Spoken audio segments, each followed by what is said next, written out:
There's something we haven't fully grasped about modern crisis. And what if we've been exposed to a completely new dynamic that we have simply have not considered before? And I'd like to introduce the concept of the velocity of crisis, a term that has yet to appear in current literature around emergencies and disasters. And we see similar terms such as systemic risk, but nothing captures the intent of what we're discussing about velocity. Governments, organizations, and communities all expect rapid response times when incidents occur. There's a collective expectation of quick emergency assistance, one we've been messaging for decades. We even regulate it fairly well in terms of how many minutes of response time are needed to get an ambulance or a fire truck. But here's the problem. When we look through the lens of velocity and cascading systems, not every piece of infrastructure has a rapid response capability. That distinction isn't semantic. It's the difference between working against the dynamics of a crisis and learning to work with them.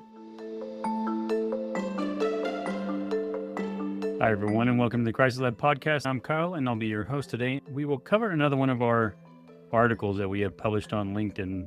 And this time we're going to talk about the velocity of crisis and what we consider to be the speed gap that's really killing our communities. If you pick any disaster and read the after action review, the recommendations follow a fairly predictable pattern. Improve response times, enhance coordination speed, deploy resources faster. Page after page largely emphasizes speed. How quickly can we move, decide, and act when we're faced with an impending disaster or as a result of a disaster? Remember physics class? Neither do we, and it shows. In physics, speed measures how fast something moves, and velocity measures both speed and direction. The distinction seems elementary, yet when we add the metric of velocity, we find that modern disasters and crises now escalate faster than our existing institutional response systems can adapt. And so traditional emergency management isn't oriented toward velocity. We continue to think about responding to one complex incident at a time, and that takes up most of our focus. But we're not necessarily prepared for multiple systemic failures with quickly overwhelming resources. And since we don't want to acknowledge system failure, we often orient around the idea that the odds of something like this happening are relatively low. We structure our exercises around predictable responses, our quote, bread and butter responses, with maybe some complexity thrown in. But the world has changed, and emergency management is still trying to catch up through the bureaucratic silos and decision-making process. This isn't about moving faster. It's about understanding how crises actually move. And what does the velocity of crisis look like? Nature's Journal in 2025 special issue on cascading disasters found that disasters are no longer defined by natural extremes. Instead, they are increasingly the product of complex interactions among multiple hazards, entrenched social vulnerabilities, and systemic governance failures. Now, think about what that means. We're no longer managing single hazard events. We're confronting compounding disasters that amplify each other, accelerating through interconnected system failures faster than response protocols can really adapt to. So if we take the Spain and Portugal outages of April 2025, when the grid failed, the crisis didn't simply happen fast. It moved through systems following a completely and rather predictable sequence. Traffic lights stopped functioning first, and the hospital backup generators kicked in. Communication networks stuttered and failed, and airports delayed flights. Each failure created the exact conditions needed to accelerate the next. Dr. Susan Cutter from the University of South Carolina captured the acceleration problem. The more complexity you have in a system, unless there are tremendous redundancies, which isn't always the case in this case with water, you will have secondary and tertiary effects. The interval between disasters is shortening, or in some cases disappearing altogether. Now, authorities tried to respond faster, but they were chasing the crisis rather than anticipating its trajectory. The velocity of cascading infrastructure failure operates at infrastructure speeds, not administrative speeds. And that is the core mismatch we're dealing with. So why do systems fall like a house of cards in a hurricane? Well, ASCE studies on cascading infrastructure failures found that around 3.69% of simulations lead to large cascading failures across power and water systems. These failures, quote, compromise entire systems in a very short time, unquote, through sudden spikes across all nodes. So these aren't necessarily random events. They follow predictable velocity patterns building gradually until reaching critical mass and then accelerating exponentially. The 2021 European floods illustrate this quite well. Despite European Flood Awareness System alerts issued days ahead, 35% of respondents in North Rhine-Westphalia and 29% in Rhineland-Palatinate received no warning because the system couldn't process and disseminate information fast enough for flash flooding conditions. The system wasn't simply overwhelmed by volume, it was overwhelmed by the velocity of information processing requirements moving through interconnected warning systems. And so this isn't necessarily a capacity problem. It's a velocity problem disguised as a capacity problem. And so the question becomes, if traditional response systems can't match velocity of a crisis, then what can?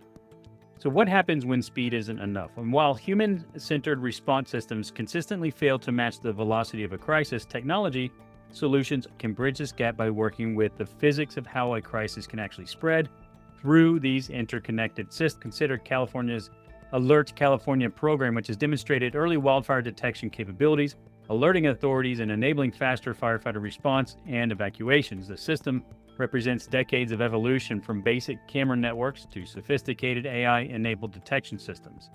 There's the Crisis Control's Craig AI assistant, which shows significant improvement in engaging incident responders and managers, while Everbridge's critical event management platform can rapidly orchestrate SOPs, communications, and action plans during a crisis. Research indicates that organizations using automated critical event management platforms can resolve incidents significantly faster and reduce downtime costs compared to manual approaches. These systems succeed because they don't just move faster, they coordinate responses before a cascading event can occur, rather than trying to catch up after it's already overwhelming human decision-making capacity. So how do we actually work with the velocity of crisis? And the most effective interventions don't just respond to current conditions, they take proactive measures across all systems and infrastructure that could be impacted, rather than waiting to see if they are impacted. The real difference is shifting from our traditional approach of resolving one problem and then recovering to taking preventative measures that get ahead of velocity. This may mean cutting power early to neighborhoods, shutting off water systems in advance, or implementing other protective protocols as preventative measures rather than reactive ones. And this requires understanding three velocity principles that represent governance challenges, not just emergency management issues, and implementing them as part of an awareness of velocity in design and planning. First, velocity is predictable across systems. Since everything is interconnected, we can map out systems and structures and understand cascading effects well in advance. The velocity and mapping of infrastructure systems exist, but it's not matching our decision-making models. If we can use technology to support decision-making, then we can start to get ahead of velocity. This means anticipatory positioning, not just positioning resources based on predicted trajectories rather than current conditions, but also making anticipatory decisions to get ahead of velocity based on data and information. Second, intervention points have windows. If we can get into predictive analytics, we can have windows in time where we can catch up to the velocity of a crisis and head things off. There are specific moments when interventions can redirect a trajectory. And so miss that window and you're chasing the crisis. Hit it correctly and cascading failures can be prevented before they gain momentum. And this translates to cascade interruption. Planning for the interruption of velocity by identifying critical nodes where crisis velocity can be slowed down or redirected. Our goal should be controlling their trajectory through existing systems and infrastructure and redirecting rather than trying to stop disasters, and that's likely impossible. Third, we have automation, which matches physics. And so this gives us a window of opportunity to make decisions that, while they may not seem connected to the outside or to the public even, are able to get ahead of the velocity of a crisis. And so human decision-making operates at human speeds. The velocity of a crisis operates at system speed. So this means deploying automated triggers that can activate certain responses at system speed rather than administrative speed, especially if they are pre-decisions or pre-discussed and agreed protocols that are in place. And so this requires infrastructure investment in real-time data processing, which enables continuous monitoring and decision-making speed.